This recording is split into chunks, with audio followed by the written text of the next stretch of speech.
Hello everyone, welcome back to My Hero Academia Podfics. This will be the continuation of Deku and Death. This will be Part 20, Chapter 20, entitled Warning. Reflections in this mirror may be distorted. Another sickening snap rang about the plaza as the monster, now identified as Nomu, crushed Aizawa's arm further in his grasp, the vibrant hue of blood trickling down his fingers. The hero held in a pained gasp, letting his blood-stained hair fall over his eyes. The sight was nauseating, seeing his teacher so easily squashed by the horrid creature in front of him as he were a mere insect. The hand-covered villain wobbled over to the restrained pro, stopping only a few feet away from him. He let out a sinister chuckle, the severed hands across his body only adding to the intimidation. Canceling out quirks. Pretty cool, but nothing special. He started with a degrading zap. Up against crazy strength, you might as well be totally quirkless. Aizawa didn't release any outward reaction at his declaration, opting to lean his head so that one of the Nomu's hands was in his line of sight. He discreetly activated his quirk. But the mutant didn't seem to care, or notice. One last crunch echoed out as Eraserhead couldn't hold in his cry of pain. The Nomu released his broken arm, letting it crash violently against the ground. The students watched in absolute horror, their faces washed over with fear. Mineta had his hands clenched over his mouth to muffle his mumblings. Asui had ducked down halfway underwater, allowing the bubbles to froth over her mouth. But Midoriya hadn't moved an inch, caught between the newfound paralyzing fear that rushed over him. He knew he had to get the others to run while they could, but his feet felt frozen to the bottom of the lake. His thoughts were running haywire in his mind, flash images of the premonition he had earlier cycling through. Seeing the hero bloodied and battered in front of his very eyes made the bile churn in his stomach. He had assumed that the pro had erased the Nomu's quirk when he shot the side glance, but the beast didn't seem to react at all. Its behavior didn't change either. Any hesitance was completely invisible. Taking the monster's stature into consideration as well, the teen was inclined to believe that the Nomu's base strength was insane. He didn't get any more time to think as Aizawa's head was promptly slammed into the ground. The Nomu's hand gripped tightly around his skull, little bits of debris and blood scattered about the ground, painting the scene red. Midoriya flinched at the blow, feeling the phantom pains from his premonition from before. If the water wasn't sloshing around him, he would have been convinced he was also being physically bashed into the earth. The villain strolled towards him, now squatting above his fallen form. His shoulders heaved sporadically in complete silence before soon being accompanied by chilling laughter. "Your quirk. It's not good in long group battles, yeah?" he taunted. "You specialize in quick sneak attacks." Listening to the man's uncomfortably true words made the teen shudder in his skin, but his mind was nothing but emptiness. What was he supposed to do? He needed to get Asui away from danger, but the thought of leaving Aizawa behind made him feel guilty. "Yet you jumped right into this fight," he continued, unaware of the spiraling mess of the child hiding behind him. "Hoping to make the kids feel safe?" Was that what the hero was hoping to accomplish when he leapt off the top of the stairs? A fearless, steel-hearted facade? It had been utterly terrifying witnessing his teacher throw himself into danger when the villains first invaded, but pushed his doubt aside in favor of having confidence in the pro's abilities. But now, he wondered if Aizawa was afraid as well. He had listened to the account of his own demise only hours earlier, fully aware of what could happen to him. And yet, he didn't even hesitate to step in and fight, even with all of that likely on his mind. Was it simply his iron nerves of steel, or was he really trying to reassure everyone's fears? The villain cackled again, cracking himself up at his own declaration. Even throughout his sinister words, the boy couldn't help but shake the childish nature that he kept radiating off the man. It became almost disgusting, listening to his laughter in such a dire situation. Did he even realize the severity of his actions, or did he just not care? He stood back up, taking a couple of steps back from both Aizawa and the Nomu. His laughter finally ceased, but was soon replaced by the villain feverishly scratching his neck, even though the set of hands was wrapped around them. The seconds ticked by, the clawing grew more intense and aggressive. Midoriya recognized it right away, however, he himself having experience with it. The scratching was most likely a nervous tick, and while the teen didn't scratch himself, he certainly had his own distinctive ticks, the picking at his gloves and being the most noticeable. He couldn't help but wonder where the villain's tick had come from, especially one so destructive. What itched so feverishly under his skin that He was unable to cease the instinctual urge to quell it. His eyebrows furrowed. Maybe there was more to this man than what he was able to see at face value. But the villain's menacing voice returned, snapping the boy out of his thoughts as well as any remnants of compassion that his subconscious might have been stirring up. All Might isn't here yet. His whine sounded more like a question rather than a statement. Even after all this. Despite however he felt about the male, he couldn't help but agree with the plea. Where was the number 1 hero? He was supposed to be here originally, along with Eraserhead and 13, but he was nowhere to be found. He desperately wished for the man to show up soon, if only to end the raging fear that was flooding his system. The scratching only grew worse and more violent. Kurogiri. He isn't here either. I swear, if he wasn't our ticket out of here, I'd have turned him to dust by now. Kurogiri. He needed a face to go with the name. He thought about the villain's sentence some more, searching for anything he could pick apart and analyze. Ticket out of here. Does that make this Kurogiri the portal one? The ghost was likely not talking to anyone in particular, but he unintentionally voiced his thoughts aloud. Thankfully he did, as it was the bridge he was missing. He snapped his eyes to the spirit on instinct, but didn't move any more of his body out of fear that the villain would see him. Gami caught his slight action and nodded, if only to ease the confirmation. It was a strange desire, but he hoped the villain continued talking to himself. The man's ramblings were giving away his thought process, whether he was doing that intentionally or not. All Might's absence is starting to get under my skin, he huffed, drawing out the last word. Maybe I should show him why he shouldn't keep me waiting. There was something about the tone of his words that made absolute terror flood through him. His veins were feeling alive again. With newfound freedom, he knew that he needed to leave. They needed to leave. They had far overstayed their welcome, and Midori was genuinely afraid of the man in front of him. He should have gotten Asui out of here a while ago, but he ignorantly let fear consume him. He wanted to leave before he came to regret it. I've got a bad feeling, Midori, Asui mumbled. Her blank face was slowly starting to change to one of hesitance. So do I, he responded, sharing her feelings. We need to leave now. The teen just kept telling himself that he'd come back for Aizawa. He just needed to get Sue to safety first. But just as the 3 students began to sneakily make their way away from the edge of the plaza, another chilling declaration sent them right back rooted to the ground. I'll at least wound the pride of the symbol of peace. He chuckled eerily, his blue hair flopping about with each word. Leave a few dead kids on his conscience. The villain then rushed over to the group of kids, so fast that none of them saw it coming. He reached a hand right at his classmate's face, right at Asui's face.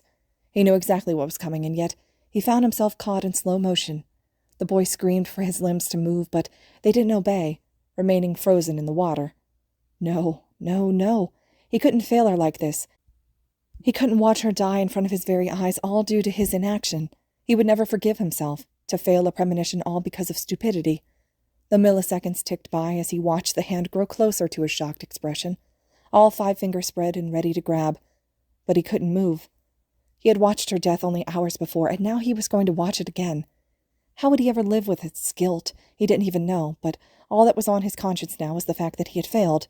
He had failed Asui, and he would never forgive himself. Izuku, do something! He had never wanted to break down and cry so hard before. Midori watched his fingers wrap around her face. Moving so fast, her expression never had time to change.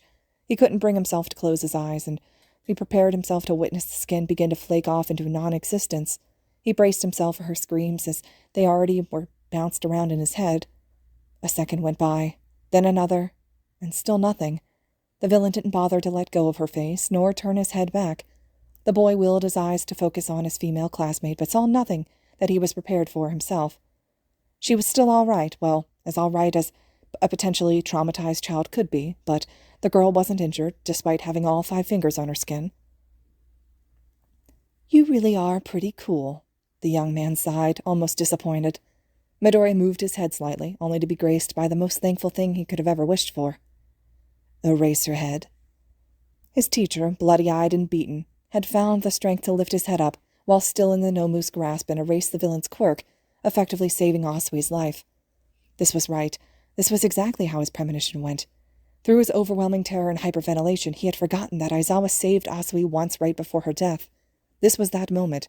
It had to be. There was no other explanation, and according to the rest of the vision, the villain would count down the remaining seconds until his teacher's quirk gave out. He had failed once, but he was sure as hell not going to fail her again. His blood was mixed with the nauseating combination of fear and determination, but the mixture was finally enough to thaw the ice in his veins. His brain screamed at him, and he didn't dare hesitate this time. He moved purely on reflex, jumping out of the water, making a strong kick into the villain's side. He flashed the iron soles of his boots, ready to plow them into his body. He stuffed all his desperation into one blow, not caring about restraint. If the man bled, so be it. He was prepared to protect his classmates with everything he had. If the first time he had done nothing, then the second time he would give everything. "Get off of her!" He dug his iron heel into the body in front of him. It was a sickening blow, violent enough to break ribs, but he wasn't worried about that in the moment. All he needed was to get the villain away from his classmate. But right as the smoke cleared, he was met with a different sight. The large Nomu monster loomed over him with a horrifying stature. His kick did not connect with the blue-haired man, but instead with the beast in front of him. And just by the looks of it, it didn't faze it one bit. The decay villain from now before was a few feet back, guarded by the Nomu between them. Did he call the creature over to take the hit? If so, that would mean it didn't retain human-level sentience. Or maybe the beast was protective of some sort. Either way, all that mattered was that this Nomu was like a loyal dog, with this villain as its master. This really wasn't good. But before he had any time to ponder his next move, the Nomu let out a blood-curdling screech, a true cry of war. Its large hands gripped the base of his leg, and the only thing he had was a second to process what was happening before all hell broke loose. Oh, shit. His peers could only watch in pure terror as Midoriya was lifted up by the gruesome bird monster, as if he were a stuffed toy. Then, with a bout of murderous force, it flung him into the center of the plaza, like a shot-put disc. The boy met the earth with an agonizing crash as the dust blew up around them, making Asui and Mineta scream out in horror. He couldn't stop the blood from escaping his lips, gasping out in pain as his back crashed from the blow. His whole body trembled uncontrollably as he took a second to reorient his mind. But he knew he couldn't lay in the dirt forever, as much as he wanted to, so he willed every cell in his body to move as he shakily picked himself up off the ground. Looking over himself, he didn't notice any broken bones, which was a miracle as well as a relief. It seemed that the blow was nothing but shock, to which he could manage. He wiped the blood away from his lips, unfortunately letting it smear across his cheek. Asui and Mineta were still by the edge of the plaza, staring at his standing form in complete bewilderment. Thankfully, the villain had moved away from them and was now facing his direction. Was this it? Did he successfully stop Asui's death? He hoped so, but that didn't leave him out of the woods just yet. He still had to save Aizawa and keep himself standing. His teacher was lying face down only a few feet away from him, unmoving. That sent a new rush of fear through him. He couldn't have been too late. There was no way that the hero was already dead. He needed to save them both. He had to. Staring at the man's prone form, he noticed the slightest twitch of movement. Just barely. He could make out the pro was lifting his head to look at him. It hurt to see the man so bloodied and bruised, but he sent the hero a quick nod, if only to tell him that he was all right. He still had time, and he wouldn't let anyone die. The villain looked at his shakily standing form strangely, puzzled at his fast recovery, but he smiled nonetheless, to which he could tell even through the disgusting hand covering his face. Oh, this NPC's got a little spunk in him. He smirked, now fully focused on the wobbly boy near the center of the plaza. Nomu, go play. The mutant rushed over with blinding speed, too fast for the teen to track. Unprepared, he had no time to even think of a counterattack or dodge, as his chest was met with another blow. He screamed out in anguish as his body tumbled a few feet back, leaving him limp across the ground. The revolting taste of warm blood flooded his mouth, and he coughed heavily in an attempt to clear it out. The red painted the earth, and he clutched his chest desperately. He was sure a rib or two had been broken, but he didn't feel as much pain as he thought he would. Maybe it was the adrenaline, or maybe pure determination to not let Aizawa die, but he felt like he was walking on a cloud 9, despite his blood painting him otherwise. His chest twinged again, but he ignored it. There was much more pressing matters at the moment. He was still struggling to stand upright, currently on his hands and knees, when he heard the villain start laughing. That chilling laugh sickened him to his core, making him want to vomit. The situation was so overwhelming. Aizawa was incapacitated. Asui and Mineta were still in harm's way, and fighting against this Nomu thing was like climbing uphill. There was no way that he could even begin to keep up with it speed-wise, and the power behind its blows was frightening. What could he even do? Gami, seeing his successor struggling to move closer, he rushed over to help pick him up. He was completely caught off guard by the monster's speed and hadn't reacted in time to do anything before the first 2 blows, but now, with a moment of pause washing over the battlefield, he found a chance to intervene. Ignoring the unplaced laughter, he looped his arms underneath the teen's own and gave him the push he needed to get back on his feet. "You cannot fight that creature," the ghost tried to persuade. "It simply outmatches you in terms of strength and speed." "I have to." His voice was raspy, but thankfully he was far enough away that no one could hear him whisper. "Aizawa-sensei still needs help."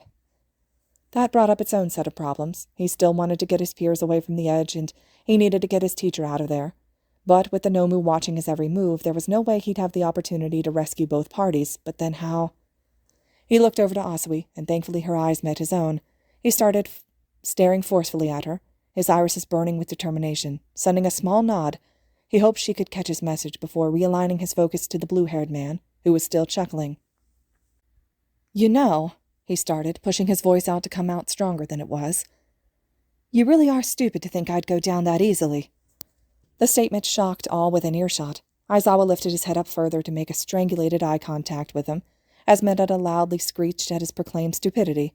Gami was taken aback, trying to get the boy to shut up, and the villain just looked surprised. But Asui kept her eyes locked on him, her expression remaining the same.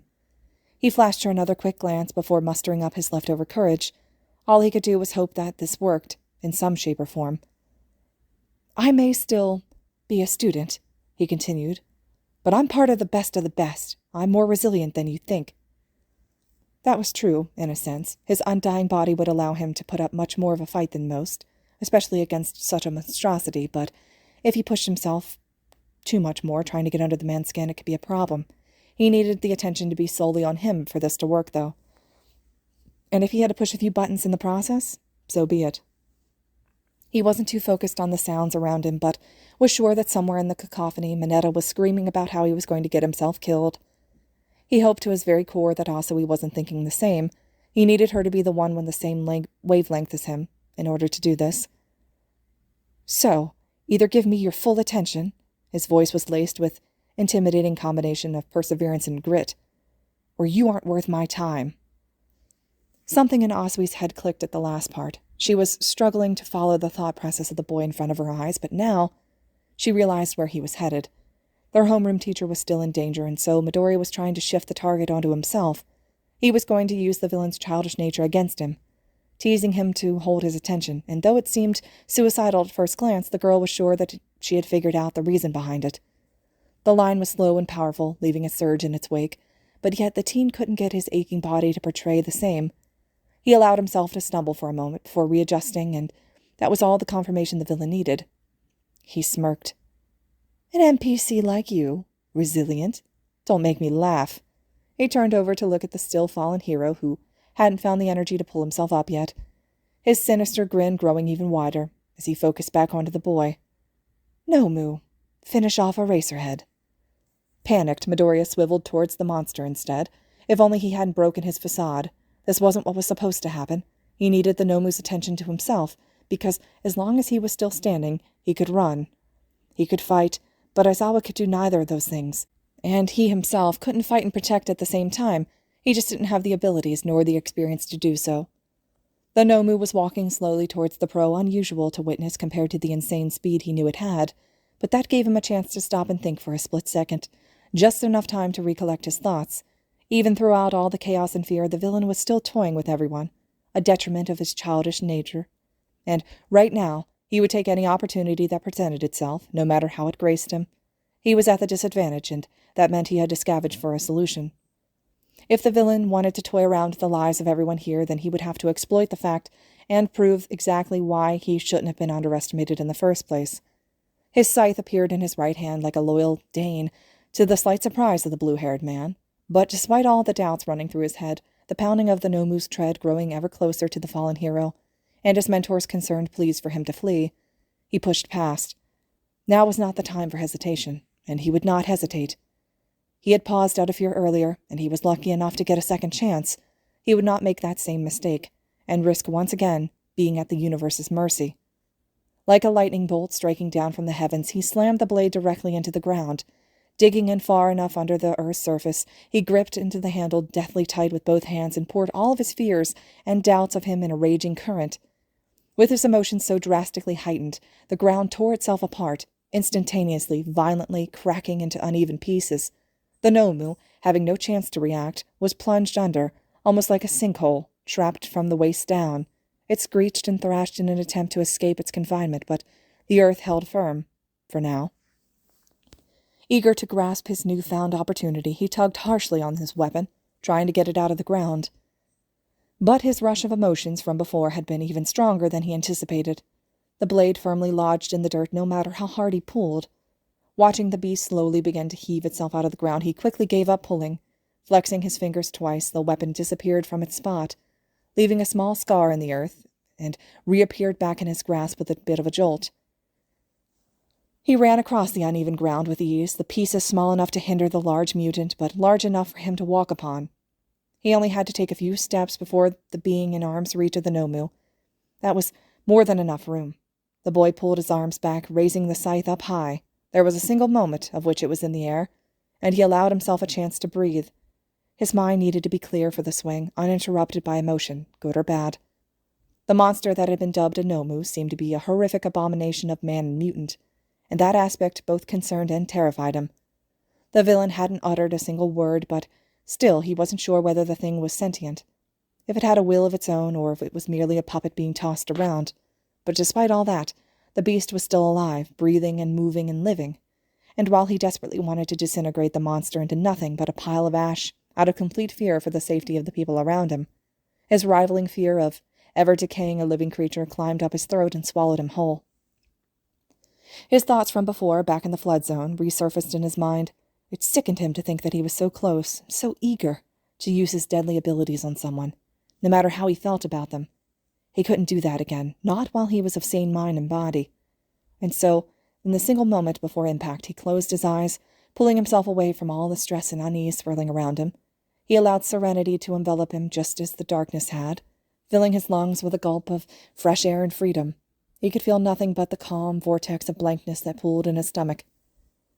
And just like that, he plowed the blade right into the flesh of the Nomu's left shoulder, ignoring the deafening screech that came shortly afterwards. "Sue!" he cried out, somehow over the monster. "Go!" Fresh blood splattered in all directions, nearly entering his eyes and blinding him, but he held firm, digging the weapon further into the skin. The beast screamed again, flailing its arms in a desperate attempt to dislodge itself, but it proved unsuccessful. The frog girl jolted at the call of her name, but didn't waste any more time. She shoveled Minetta under her arm, just as she did when evacuating the flood zone, and leapt out of the water. The blue-haired villain turned in surprise, but was too slow to do anything but watch as she soared through the air above everyone. Extending her tongue, she latched it around Aizawa's waist and limply hauled him to the sidelines. She landed on all fours away from the center of the plaza, toward the stairs that the underground hero had jumped down earlier. Asui released the great boy from her grasp, who eagerly moved to hide behind her, and retracted her tongue back to her. Eraserhead's body was yanked towards her, to which she caught as she collided with him. Seeing that both his classmates and teacher were now out of harm's way, Midoriya jumped back, finally out of reach and able to breathe. He returned his scythe to his hand, making it disappear and leave its spot in the Nomu's shoulder. His retreat was just in time as the mutant let out another deafening screech, which ripped itself out of the earthly prison. The beast shook off the excess dirt and rubble as its shoulder dripped steadily with the flow of blood. The Nomu cried out again, as everyone watched as its left arm throbbed and shook. Its skin bubbled and muscle wrapped around itself, around the large gash in its shoulder. The stream of warm blood began to slow down until it stopped completely, the flesh repaired as if nothing happened in the first place. The teen could only stare in shock, as the damage was completely erased in a matter of moments. He took a step back in shock, wanting to put as much distance between himself and the monster as possible. Aizawa, who was still conscious surprisingly, could only widen his tired eyes, his body too exhausted to do much else. He heard Asui take in a heavy gulp from behind him, and Minetta spouted terrified comments on how they needed to retreat, and for once, the hero wholeheartedly agreed with him. He didn't want any of his students near that thing, much less having Midoriya engage it in combat, despite what he knew about his abilities. The villain approached the beast, letting out loose chuckles along the way. "Surprised? Nomu here has a variety of quirks, all essential towards defeating the symbol of peace. including hyper-regeneration. Of course, an NPC like you wouldn't be able to damage it. The boy gasped at the newfound information. He was able to tell at a glance that Nomu had super strength and speed, considering its endeavors earlier, but hyper-regeneration would definitely pose a problem to not only himself but All Might. If the hero ever arrived, a quirk like that would do practically anything to nullify damage that he did manage to do to it. But the introduction of the new quirk brought up a whole new set of questions. Super strength and speed could easily be grouped into an enhancer quirk, but the confirmation of regeneration essentially proved that this creature had more than one at its disposal. Having more than one quirk was considered extremely rare, and something deep in his gut told him that there were still more shocks to come. Though he could hear the shift in the villain's tone as his head cocked to match. Though, I've never seen a quirk like yours. Seems a bit intimidating for a hero, don't you think? The comment made Midoriya flinch, but he continued to brandish his weapon unwaveringly. He was still the only thing between the group of teachers and his classmates behind him, and though he could be confident that both premonition deaths had been avoided, he couldn't be completely sure, which left him torn on what to do next. He could stay and fight, allowing more time for either All Might to arrive or Ida to show up with reinforcements, or he could try and retreat as well, though he wasn't sure if the villain would even allow him to retreat. But if he had to fight, what could he do? He didn't want to draw any more blood, but even if he did, any damage he caused would practically be ineffective. If he was truly going to stay and fight, his only option would be to use DT, as his decay would be irreversible to organic matter, but there was no way he could bring himself to do such an option. His hands grew clammy at the thought of what had run through his mind back at the boat, how eager he was to use his power on someone. His classmates had been scared of him, scared of what he could do in the wrong mindset, and he couldn't blame them.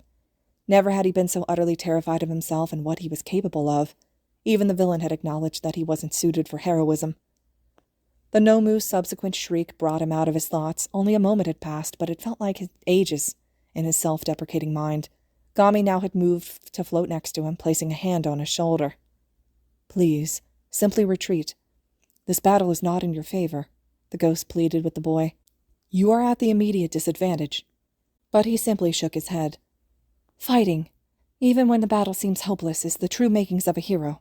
He paused to look at Aizawa's bloodied form behind him, as well as Asui and Minetta's terrified ones. "If I must fight to stall for time, then that's what I'll do." He narrowed his eyes at the blue-haired villain standing before him, bracing his form for an immediate attack.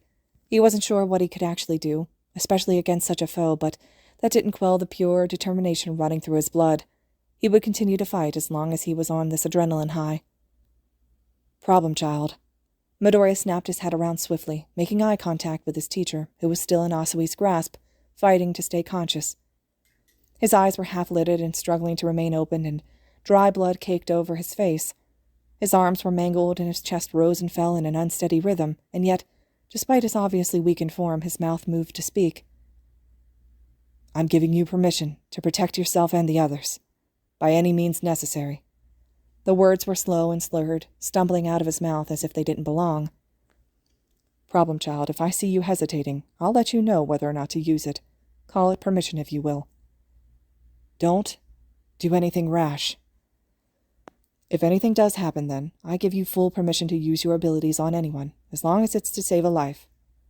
His eyes widened as the grip on his weapon grew tighter. A jolt of pain rang in his chest again, but he couldn't focus on that compared to the words bouncing around his ears now. The hero was asking him to protect his peers behind him, because he's fully acknowledging that he himself could not. He was being counted on. They were counting on him, and until the other heroes showed up, he couldn't let them down. His goal was clear now. But the villain had grown tired of their mindless chatter, interrupting everyone's thoughts. "Enough. If you're really going to stupidly sacrifice yourself, then I guess you'll be a perfect warm-up for Nomu until All Might arrives." The male raised a tired finger to point at Midoriya, who was still hunched in a defensive position with his blade at the ready. "Go play." The beast rushed at the command, barreling straight towards the teen just like before. However, there was one major difference. The ground was still torn and uneven from the last attack, and the rubble prevented the Nomu from traveling at top speed. He had unknowingly evened the playing field earlier, and now he could stand the smallest of chances.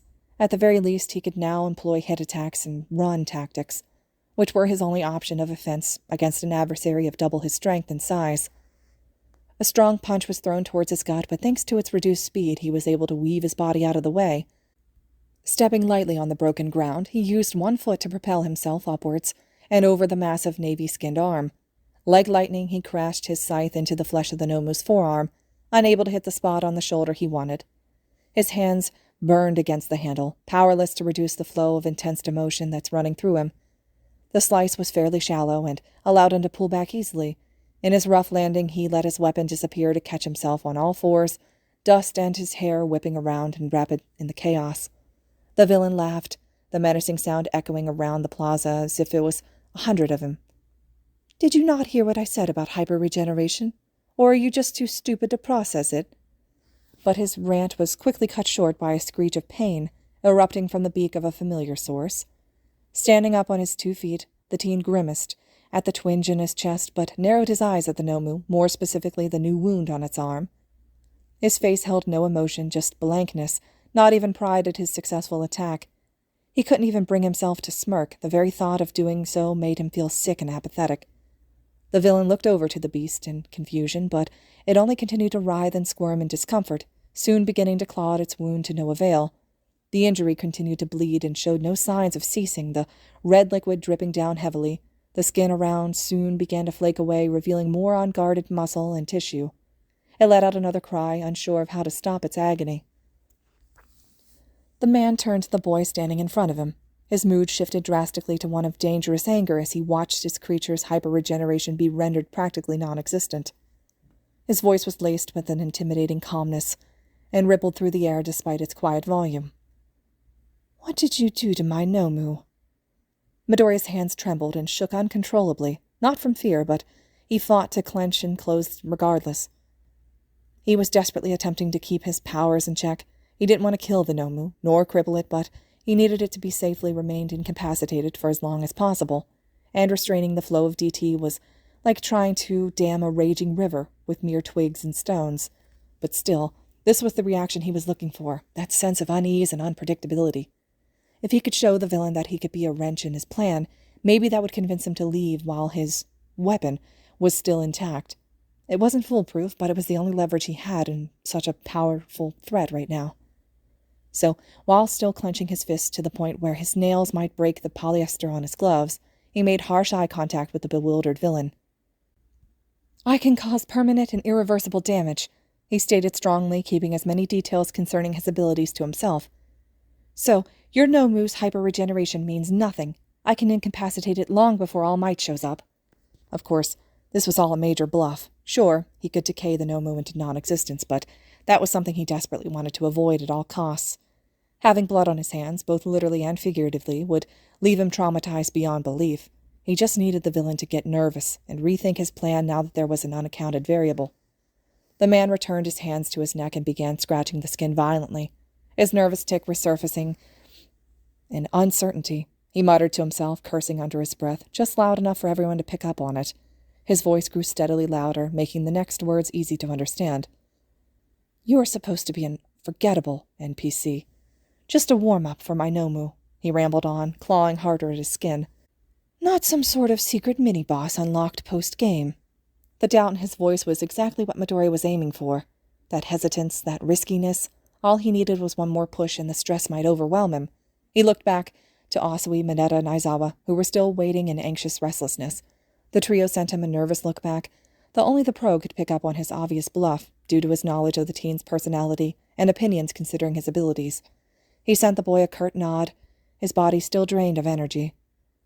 The villain continued, scratching at his neck, more vigorously now, it seemed. The anxiety was clawing thin at his patience. This was it, the breaking point. The air around him was thick and tense, making it nearly impossible to take a deep breath, though that could also be attributed to the growing pain in his chest as his adrenaline began to die down. Something was definitely wrong with his body, likely from one of the impacts he had with the earth thanks to the Nomu's insane strength.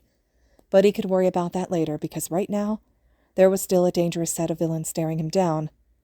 Then, the rapid hand movement of the blue-haired man in front of him died down suddenly, quelling completely. His own gloved fingers twitched in nervousness, still managing to restrain the current decay of the Nomu's forearm to something of non-fatal injury. The wound was slowly growing bigger, a reminder to the villain of the true time crunch that the Nomu was on. The disgusting hand on his face moved upwards, along with the arch of his brow, indicating that the male was now smiling in some way. "Nomu," he commanded. "Stop playing around and end him." Fuck. The statement sent a new bout of fear running through each of the individuals who heard it, especially Midoriya, whose resistance against his own power shattered into shambles. The injury on the Nomu's forearm grew exponentially in size due to the newfound rush of emotion, allowing a heavy stream of blood to gush out. More muscle disintegrated away, revealing the bone hidden inside, gruesome and bloodied. But the mutant still followed its command, despite the increase of terrible agony it was subject to. Still attempting to get his powers under control, the teen was caught off guard as the beast rushed him. He was tackled to the ground, pinned to the ground. Its large, grotesque hand held him against the dirt by his stomach, unmoving by his desperate thrashing. It raised its other hand above his own head and curled it into a fist, preparing to pound the boy's face in. "Izuku! Midoriya! Midori! Oh my God!" He could pick out his mentor's voice from the cacophony as well as Aizawa's panicked cry, but they only added to his complete horror. All he could feel in the moment was panic and terror, pure fear enveloping his body. His emotions and self-control were out of whack, completely all over the spectrum. All he could think about in the moment was that he was going to get his skull smashed in, regardless of whether he was immortal or not. Even if he would survive the blow, his secret would inevitably be outed, something that was on the foreground of his mind, whether he should be focusing on it or not. With the milliseconds ticking by, he acted on instinct, wrapping his hands around the Nomu that had his hand pinning him down. His stress sparked up the DT in his fingertips, stopping the current decay happening in the beast's forearm and sending a new surge raging through his blood. His whirling emotions acted as added gasoline to an already monstrous fire, and his deathly power poured so strongly it decayed right through his gloves, going right into the Nomu's skin. The monster screeched out in a newfound pain, instinctively loosening its grip as the skin on its wrist began to flake away into dust. He ignored the disturbing cry and continued to press his nails into the raw flesh, drawing more blood and muscle. His panic only fueled his rate of decay, and the digging of his fingers combined caused insufferable pain, to which the Nomu let out an ear-piercing scream. Its hand spasmed and flexed its fingers unwillingly, releasing the tense grip it had on the boy's stomach. This was just the opportunity he needed as he rolled out of the way and scrambled to his feet on all fours. Not without a moment's notice, too, as the Nomu's raised fist crashed into the spot where he just was. The strength behind it was so frightening, it crushed the earth and sent chunks of rock and debris into the air. Midoriya jumped back, avoiding the onslaught of initial rubble from hitting his form. His mind flashed back to when he fought the sludge villain and how he used the blown-back rubble as a projectile to hit the semi-solid villain with. But with his hands currently flaring with DT and his gloves in tatters, anything he touched would lightly turn to dust the moment he made contact. So instead, he raised one of his legs mid-jump and struck one of the larger chunks of earth in a violent kick. His boots were guarded with iron plates at the toe, so his foot remained largely unaffected, but the Nomu's exposed brain, however, wasn't so lucky. The rock hurled itself right into the exposed brain of the mutant, burying itself deep into muscle like a makeshift bullet. The Nomu screeched in anguish, digging out the debris with its one good hand, the blood running down its fingertips. Almost instantaneously afterwards, strings of muscle wrapped around its skull, repairing the damage just caused. However, the beast's hand remained pulsating and gruesome, with a majority of the skin missing, bloody, muscle continuing to throb, exposed to the harsher elements around. The majority of the damage was centered around the wrist where Midoriya had grabbed, but some of the decay had snaked toward the fingertips, eating away at the tips. All in all, it was a disturbing sight to behold, but the boy's conscience had no time to self-deprecate as he still had a group of worried individuals behind him. "Problem child," the hero mumbled, struggling to stay awake. "God damn it." The teen quickly turned to the frog girl holding him, her eyes now portraying an expression of fear and nervousness. "Sue, take Aizawa-sensei up to the entrance, along with Mineta." "But Midori," she questioned, still unsure of whether to leave him. "You can't stay and fight on your own." "I'll be fine," he reassured, a bit harsher than he meant to. "Please. Sensei needs medical attention as soon as possible, and he'll only get that at the front entrance." Asui seemed to agree with that as she watched her teacher fight back unconsciousness in her arms. Just please, stay safe." "I'll do my best." He made a great effort not to promise anything. She nodded, hoisted the pro's upper body upon her shoulders, and Mineta submissively lifted his feet with his hands as well. Once he was sure the two would be fine on their own, he turned back to the villains, giving them his full attention. Stripping off the destroyed remnants of his gloves, he threw the polyester shreds behind him. The blue-haired villain seemed to be in a state of absolute shock, his fingers twitching in some kind of agony. The Nomu stood unresponsive, waiting for another command from its master. However, said man would seem to be in a state of unresponsiveness as well. The tense stare-down only lasted a second at most, but the air around the two parties was so full of stress it seemed as if ages had passed. There was no one to witness the showdown, as Asui and the others had left just before, but even so that somehow made it even more anxiety-inducing. The villain opened his mouth to speak, something Midoriya could tell due to the way the severed hand on his face moved. "You," he had his voice coming out raspier than before, a complete 180 change. "You're just like me." The statement shook him to his core, leaving remnants of DT tingling at his fingertips. Kami approached him, frantically after he escaped the Nomu's grasp, and had checked him over for injuries. When confirming he was fine, the ghost moved to stand beside him, if only to offer moral support. But both couldn't help the chill that ran down their spines as the man's hoarse voice started up again. "You have a decay quirk, don't you?" he clarified, though more to himself than anyone else. The teen narrowed his eyes at the accusation. "So what if I do?" This only seemed to spiral the villain further down, genuinely puzzled by the character in front of him. He began scratching his neck again, something he now deduced was done when the man was uncomfortable rather than nervous. But what was making him so uncomfortable in the first place? The fact that they shared similar abilities and yet were on such different spectrums of society? But the boy could admit that did make him a bit uncomfortable as well. "I don't understand," he rambled while scratching more feverishly than before. "Why is someone like you trying to become a hero?" The words hit his gut hard, almost as hard as when he was first punched by the Nomu. It was a difficult thing to distinguish why exactly he wanted to be a hero so badly, as he had always attributed his passions towards his childhood dreams. But hearing it worded like that made him feel like all his endeavors were pointless. How could someone like him really be a hero when his powers were so rooted in trauma and death? "Do not listen to his nonsensical ramblings," the spirit warned, placing a protective hand on his shoulder. "UA accepted you because they saw your potential towards saving lives, and you have more than proved your worth in exactly why you are aiming towards heroism." He nodded subtly at his mentor, swallowing his inspirational words carefully, as if he might choke on them. He had come so far in his efforts to save lives, he couldn't let a bit of foul wordplay send him right back to the starting line. So yet, why did he find himself questioning motives? "You don't belong as a hero," he kept on, "especially not with a dangerous quirk like that." Shaking off the villain's words was just as difficult as shaking off his own self-deprecating voices. He desperately tried to prevent them from latching on to his subconscious, but there was some that stuck and ate at him anyway. It was true. How could he ever expect to be seen as a symbol of good when his powers were meant to harm? There was nothing remotely heroic about them. "Forget about all this hero nonsense." His voice sounded so similar to the thoughts that had constantly plagued his mind throughout his life, even before he obtained his powers, scarily similar, in fact, that he questioned if he was hearing an echo in his own head. "Why don't you come join my league? Someone like you would be much better suited in my party than with these NPCs." And that snapped him out of his stupor. Sure, he wasn't confident in his chances of being a hero. People wouldn't trust him, get scared of his abilities, and he would constantly have to worry about hurting the villain that he was apprehending, but while he could accept the depressing thoughts of his own failed dreams of heroism, he would never sway towards villainy. Just because he didn't think that he could achieve his goals didn't mean that he would suddenly shift to the opposing side. He still had morals and beliefs, no matter how skewed they were from his childhood. But he wouldn't let the villain know just how rough his words had hit him. He couldn't afford to show that kind of weakness in a situation where he could be taken advantage of easily.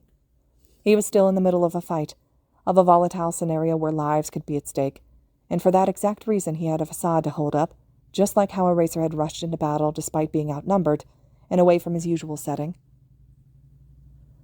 The pro did it to protect everyone, and reassure the class that they would be safe. And even though no one was watching him right now, the teen felt he had the same kind of duty to uphold, even if the fight was way out of his experience level. So he scoffed, appearing much more brash than he actually was. "You really must be spoiled to think insulting me would even begin to convince me." He was surprised at how easily the lie flowed off his tongue, but didn't bother to question it, focused on maintaining his unwavering cover. The villain standing before him looked shocked almost, as if that was the first time he'd been denied in his life. He growled like an angry mutt, quietly seething to himself. He seemed extremely bothered at the boy's blatant and rude refusal, but before he could try and rebuttal, the air behind him rippled. Midoriya recognized the purple vortex from behind, and it was back at the front entrance he remembered everyone was still grouped together, as well as a set of piercing yellow eyes that emerged from within. He took a defensive step backwards, wary of being warped again, his fingers twitching in nervous anticipation. The mist swirled to form the elegant villain from earlier, revealing his large, metal neckguard and his stylish outfit of a blazer and tie. "Shigaraki Tomura," he greeted. His familiarly posh voice was breaking the tense silence. The name made him realize that the blue-haired villain had never introduced himself during this whole thing. The teen was so concerned fighting for the safety of those around him, he never stopped to ponder the name. Shigaraki Tomura, not the kind of name he expected the man to have, but nice to finally know nonetheless. The now-named male slowly tilted his head to peer behind him, his anger simmering just below the surface. "Kurogiri, is 13 dead?" There was a lot to unpack in that one statement. The portal villain's name was Kurogiri, just as Gami had guessed, meaning that he was one of the key instigators behind this attack. That would be good to retain and relay to the investigators, that they were guaranteeing to show up once reinforcements came. But now his mind leached back to the other hero that was in the building at the time of the invasion. Was 13 all right? They were merely a rescue hero, so this was out of their field of experience. His mentor hadn't told him anything of the pro's condition, and so his mind was purely left in the dark, which was never a good place to reside when constantly plagued by doubt and anxiety. "He's incapacitated," the man answered blankly, his eyes flickering, which sunk the boy's stomach down to his feet. Thankfully, Gami stepped in to provide more information.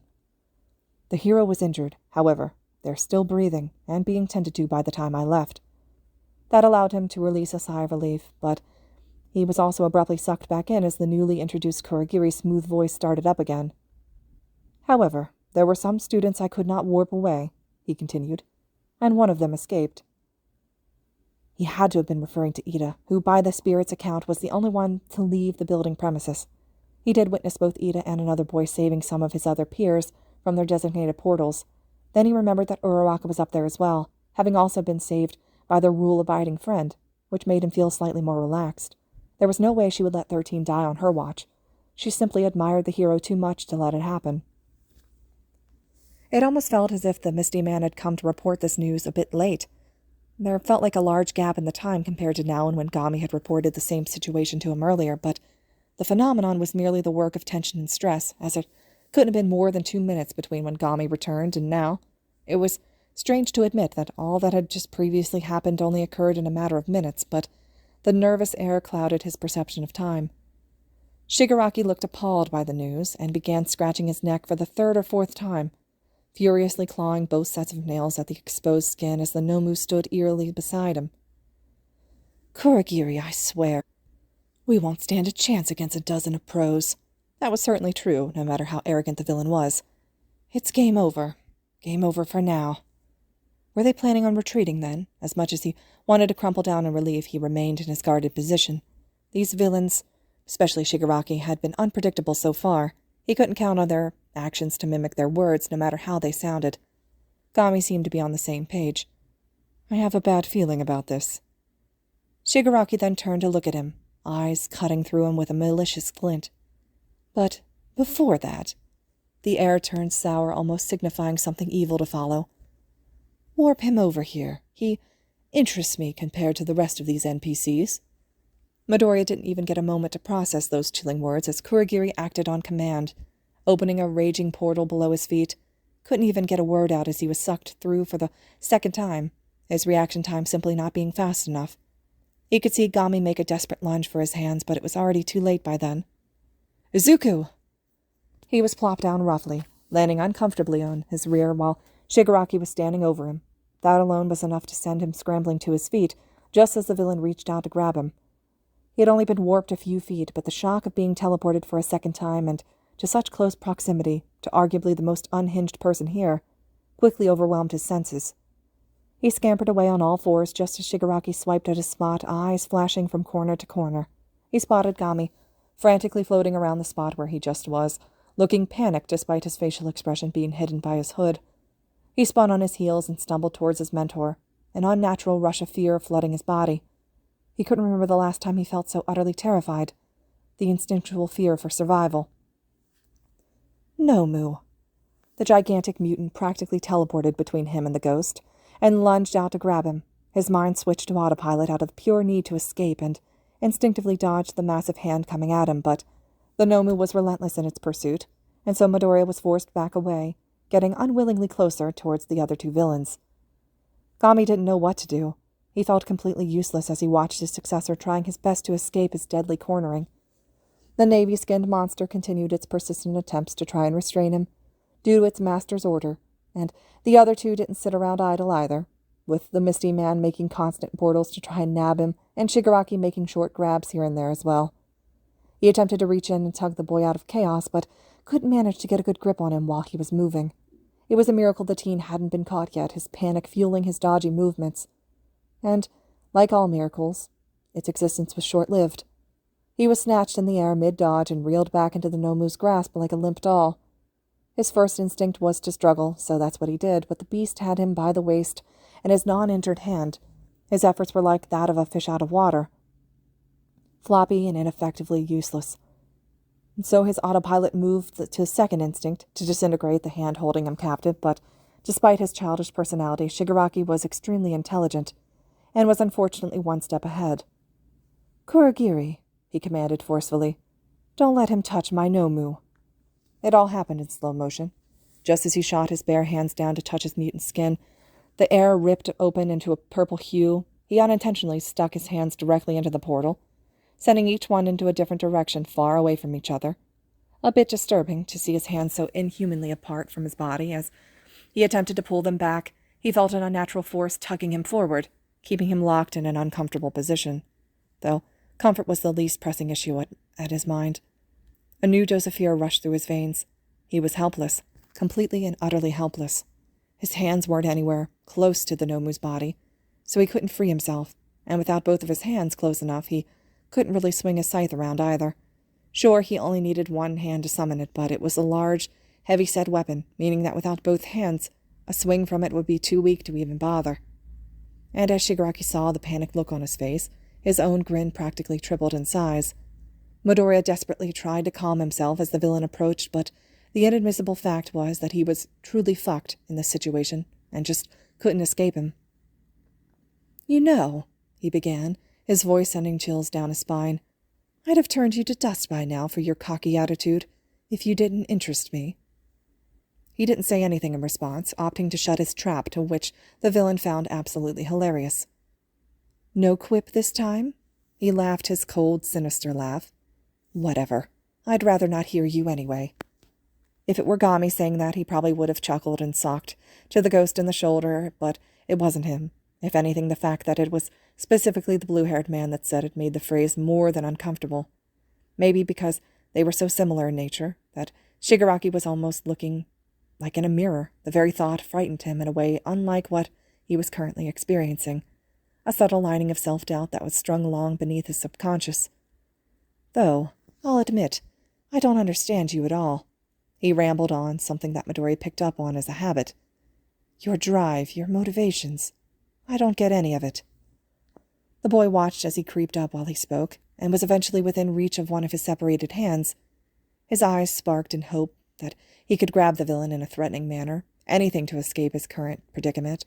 Right now he was utterly at the mercy of these sadistic individuals with a thirst for violence. He didn't want to stay helpless any longer.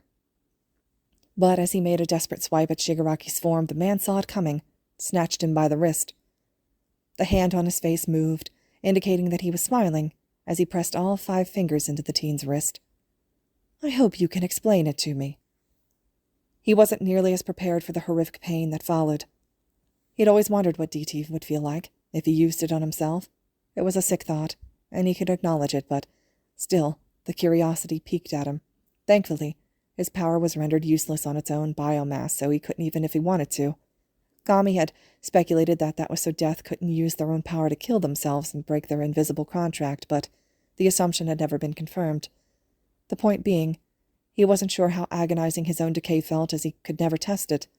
But as the end of his long-sleeved shirt and subsequently his own skin on his wrist started to flake away, he wasn't sure if he wanted to know anymore. The pain was grueling, making him believe that his wrist was a piece of stone being chipped away at relentlessly. The blood that escaped his skin dribbled down his arm in beads, staining the remaining edge of his sleeve and the earth. It didn't help that Shigaraki was digging the tips of his fingers into the bloody muscle, pushing out more of the liquid as if he were squeezing an orange. "It's only fair." The chipperness in his tone was so unnerving he hated it so much. "After all, you damaged my Nomu the same way." If Midoriya was of stable mind right now, he'd argue that this was completely different. He was only defending himself when he had to disintegrate the monster's wrist. That was just some sort of sick torture coming from him, amusement to those watching. Plus, Shigaraki sure didn't care about holding back in the way he himself did it. He at least attempted to restrain his powers in concern for his morals, but the man in front of him had no constraint whatsoever. That, combined with an ability that he personally knew was dangerous, could only be a recipe for disaster. He could now feel the muscles around his wrist slowly begin to rot away as the decay got closer to the bone hidden inside. He thrashed around in a desperate attempt to free himself, or at least brush Shigaraki with the tip of just one of his fingers, but that was all he needed. His efforts were futile. Despite the extensive amount of pain he was currently in, however, he let out nothing more than a squirming gasp, to the villain's great annoyance, and while he wasn't really trying to hold in his screams on purpose, he couldn't bring himself to cry out. Maybe it was because he never reacted in that way while still in front of his mother, or maybe it was his subconscious trying to hold on to that strong facade he had presented earlier. Either way, the reason behind it didn't really matter to him at the moment, as he had more pressing issues to concern himself with. What really mattered was that his lack of reaction stirred up something even more sinister in the villain that was harming him, and he felt those thin fingers press even more into his flesh. He couldn't stop the tears from forming in his eyes, making his vision go fuzzy. Shigaraki was now squeezing his wrist along with his quirk. At this rate, he'd disintegrate right through the bone. "Come on," the man teased, the events unfolding before, and he was bringing himself even closer, with a larger smile on his face. "I want to hear that little heroic facade of yours break." He didn't know what to do. Gami moved over once he was initially restrained and attempted to pry Shigaraki off, but couldn't get a hold of him with transparent hands. Then the ghost tried to tug on his successor's trapped arms, but the suction of the vortex simply cancelled out his efforts. Gami looked just as hopeless as he felt, and he panicked and had abrupt movements only added to Midoriya's overall desperation. Neither of them could do anything, and the very proof of their useless struggles was so frustrating and demoralizing. It didn't help that the teen could practically feel the ocean of DT at his fingertips, his hysterical rush of emotions from the pain, and he thought of being helpless, and had piled it there just clawing at his skin, but without any physical contact with anything. It couldn't escape. The pressure from his disintegration power kept building and building with no way to release itself. It was becoming almost as agonizing as his current torture, like an overheating boiler. He was scared. He was completely and utterly terrified, something he hadn't felt in so long. It had been years since he felt this overwhelming consumption of fear, and yet, even with that vast amount of time, he still hadn't found a way to properly deal with it. Shigaraki was so close to his bone. Just a little longer and he'd probably lop his entire hand off. He wasn't sure if he was more scared about temperamental healing factors being discovered by all of UA, or the immediate danger that was the villain in front, currently disintegrating his wrist. His priorities were out of whack at the moment, but the only thing he could properly acknowledge was the fact that he was scared. He was so scared, flooded with the cowardly desire to run and hide. But he could do neither, so his conscience opted for a third choice. He didn't even know was there, and yet was one that he was desperately trying to avoid. His mouth opened, and he let out a desperate scream Shigaraki had been waiting for all along.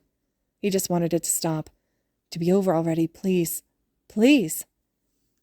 There was a faint pop, almost like a small firecracker, so quiet no one except for Gami heard it, and they looked around in confusion. None followed in the second after, making the ghost think it was a hallucination, chalking it up to the noise of something that his panicked brain was imagining. The next moment, Midoriya saw it in slow motion, but that didn't mean he was prepared for it either. The sound came first, a threatening rip in the air, so loud that the boy thought it was a building falling over, practically blasted out of his eardrums with its volume. None of the villains were expecting it either, just by the confused looks on their faces. But no one had a chance to process it. The air in front of his mangled hand exploded, sending Shigaraki tumbling backwards to the ground. The pure blowback from the explosion was enough to free his injured arm from the vortex, sending it back through the portal with surprising force. His fingertips throbbed like the amount of blood rushing through them would explode as well. He looked at his mentor, trying to figure out what the hell just happened, but wasted no time pressing his free hand into the Nomu that was holding him. He didn't realize how panicked he truly was feeling as the decay started up immediately and crackled along its dark skin, disintegrating it away even faster than before. The monster screeched and dropped him soon after, now with both hands mangled and no way to repair them. Midoriya dropped to the floor, not realizing how high he was being held. But, like its own miracle, the drop was large enough to pull his other arm out of the portal as well. He didn't hesitate, taking the opportunity to scramble back, and he put as much distance between him and the villains that he could. He needed a breather, and a chance to figure out just what had happened. He panted, struggling to keep both feet planted firmly on the earth. Gami instantly rushed over after seeing him free and did his best to hold his friend up, but he had ended up using his scythe for balance anyway, like an oversized cane. But glancing at his newly summoned weapon, his thoughts started up in his head, first slow and unconnected. What was that explosion that had miraculously freed him from that hopeless situation? It had to have originated from him, and the shockwave hit both him and Shigaraki. It knocked him out of the portal, but he didn't have any powers like that. The only kind of explosions he could have produced were from his scythe, and he wasn't even holding it. Wait. The only reason his weapon made shockwaves in the first place was because it came from his DT. He had managed to figure out a way to overload the blade with so much that it disintegrated even the air. And the subsequent vacuum was what actually created the explosion. The only catch was that he had to swing the blade first, as the rush of DT as standstill was not enough to kickstart the process. He looked down at his hands, more specifically, the still shaking one that emitted the explosion earlier. He was a fool for not realizing it sooner. It was practically common sense. If his explosions were a result of disintegrating the air, then by that conclusion, anything that could emit DT could become a catalyst for that potential, including his hands. He'd never thought about it before, the idea not once entering his mind, but putting the pieces together now, it made perfect sense. His hands were a standstill object. He wouldn't really be moving them whilst using DT, therefore the opportunity that enough DT for an explosion would flood his fingertips at once was low. He had no reason to want that much decay, especially considering his delicate morals concerning his own power. The only way he could create the conditions for an explosion at his fingertips would be just what he experienced now, the restraintless overload of power with no possible outlet but the air. Of course, the area of which his fingertips covered was much smaller than his blade, meaning that explosions by hand would be much smaller as well, but that wasn't necessarily a bad thing. Now that he knew it was possible, he could see the doors of opportunity opening for him, but now also wasn't the time to be analyzing his own power, as he wasn't out of the woods just yet. He was pretty banged up, amazed at how he was still standing despite his immortality. A thin trail of blood leaked out of the corner of his lips, much more inside his mouth. His chest ached painfully, sore and uncomfortable, likely due to at least one broken rib from the Nomu's attacks. His limbs were covered in small cuts and scrapes, skin colored black and blue from numerous impacts with the ground, and his newest injury was the most gruesome of them all. His right wrist was missing nearly all its skin, with dried blood at the edges, and the decay was in a disturbing shape of a handprint, just how Shigaraki had held him. He could see his own bloody flesh and muscle throbbing, almost making him throw up at the sight. If he moved his arm in just the right way, he could see the ulna peek out like it was hiding from him. His radius was constantly showing through the decayed muscle, the whiteness of the bone standing out against the red-tinted flesh. It was disturbing how calmly he analyzed it, almost forgetting that the amount of agonizing pain it caused. There was a shuffling from in front of him, so he perked his head up anxiously, only to be met with Shigaraki picking himself up off the ground.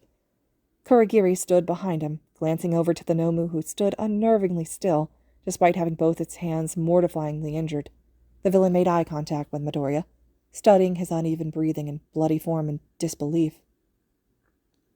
"I don't understand," he growls under his breath, loud enough to hear.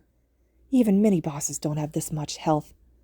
The boy looked around. There was still no sign of All Might, or any reinforcements for Mita yet. His body was in shambles, stamina running thin, and yet there was no other option than to stall for more time. He couldn't defeat any of the 3 villains in front of him, much less all 3 at once. Everything hurt. He wanted to just drop and let the earth consume him. But he had to keep fighting, even if it was simply wasting more time. "I already said." His voice was shaky and hoarse, no longer portraying the strong, unstoppable facade he wanted. "I'm more resilient than you think." Serving its purpose as intended, Shigaraki only grew more angry, though it was a lot more than he expected, with the man now scratching vigorously at the red skin on his neck, seething heavily. Even Kurogiri looked over to him in concern. I don't understand you," he cried out, almost in pain by bewilderment. "Why do you keep going when no one's here to save you?" The misty portal man took a step forward, moving to stand behind the other villain. He seemed really concerned for his partner, to which Midoriya couldn't blame him for. He reminded the teen of Gami in a strange, mirrored way. "Shigaraki," the elegant voice returned, clearly not suited for the battlefield. "We should retreat if this child is upsetting you, especially since UA enforcement will likely be arriving soon." "The kid is not stressing me out." His rebuttal was very punctuated and firm, ignoring the rest of his partner's statement completely. "So shut up." He began pacing, to which the boy could only follow with his eyes. Sudden movement startled him, making him think that he was about to be attacked again. The male didn't stop scratching either, and all in all it made for an unnerving combination. It's fine," he repeated to himself, trying to convince his own mind of whatever doubt he was facing. "I'll just take him to Sensei. He'll know what to do." Sensei? Did that mean there was another villain behind this? An even larger mastermind? If so, it would explain a lot, especially how such a childish and spoiled man was considered the leader of this invasion. Of course, no one would rightfully follow him, not unless he was appointed by a much scarier and threatening person. Whoever it was, Shigaraki admitted them enough to call him Sensei, so he must certainly be more skilled and dangerous. "Please, you cannot keep fighting." Gami was begging him at this point, and Midoriya couldn't stop the immense guilt from flooding his system. "I cannot follow you if they take you through another portal." Shit, that was true. Gami wasn't warped with him when they got sent to the flood zone. If the villains warped him away now, he'd be alone and defenseless. If an unknown land was where he was taken, it could take ages for him to be found or rescued, and by that time, well, he didn't want to think about it. Kurogiri moved to presumably carry out Shigaraki's wishes and warp him away, but Shigaraki held his hand out. "No, I want my Nomu to knock him out," he finished. "If you warp him while conscious, he could tear a hole through the whole bar apart." Bar? Was that their hideout? But before he got any more time to think, the mutant responded to its master's implied command and rushed at him. The ground was still uneven, meaning that the beast was still traveling considerably slower than top speed, but Midoriya was too weak to move out of the way. He could only close his eyes and brace himself for the hit. The sock to his gut brought a whole new wave of blood up his throat, and he could feel himself flying back, limbs almost floating in limbo. He waited to hit the ground. The impact would likely be the last straw he needed to kill his consciousness, and yet he still couldn't muster the energy to even try to shield his head. Everything either burned or throbbed, his gym uniform stained with dirt and blood, undershirt ripped and frayed. This was it. All he could do was wait for the impact and hope unconsciousness wouldn't give him enough energy that he could try to escape their lair if it came to it. The landing was rough, but not as rough as he thought it'd be. Somehow he was still conscious. Eyelids fluttered, almost expecting a dramatic pause before falling asleep. But it never came. His focus darted around. He was all right. Well, as all right as he could be. His body moved like he was already pushed or slid off something, and that's when he noticed. Gami was under him, with his ghostly arms caged around him protectively. The spirit slid him onto the earth, a movement so subtle it couldn't be noticed. He must have acted just as he was punched and moved to put himself between the teen and the ground, acting as a buffer for the impact. Despite the likely extra broken ribs he obtained from the blow, Gami had effectively saved his being as well. His ears were ringing, but even still, he couldn't hear the remnants of Shigaraki's shouting, probably utterly puzzled at how he was still conscious. But he took the opportunity to pick himself back up, with Gami's help, of course. He could only bring himself to a sitting position, though, not trusting his legs to support his weight at the moment. His breathing was even more labored than before. Turning his wheezes and gasps even more painful. Shigaraki must have ordered the Nomu to attack again, because the beast began hulking towards him once more. He looked at his mentor, who this time wasn't sure at all what to do, out of ideas. He moved to try and stand, but his legs felt like jello, completely out of stamina and adrenaline. So he did the only thing he could think of and summoned his scythe as a last means of defense. A large explosion echoed from the plaza, capturing everyone's attention, though this time it wasn't the teen who caused it. The front entrance doors of the USJ building had been completely blown off, and even through all the chaos he could begin to hear shouts and cries of relief. "Fear not!" a familiar voice boomed inside the dome, raining down the plaza like a miracle. Midoriya never thought he'd be eager to hear that voice. "I am here." All right, everyone, this concludes Chapter 20 of Deku and Death. Chapter 21 will be next. Hope you guys are still enjoying this one. This was definitely a very gruesome USJ capture, but I really like how the author did this one. As always, though, I appreciate the amazing support, and thank you all so much for listening.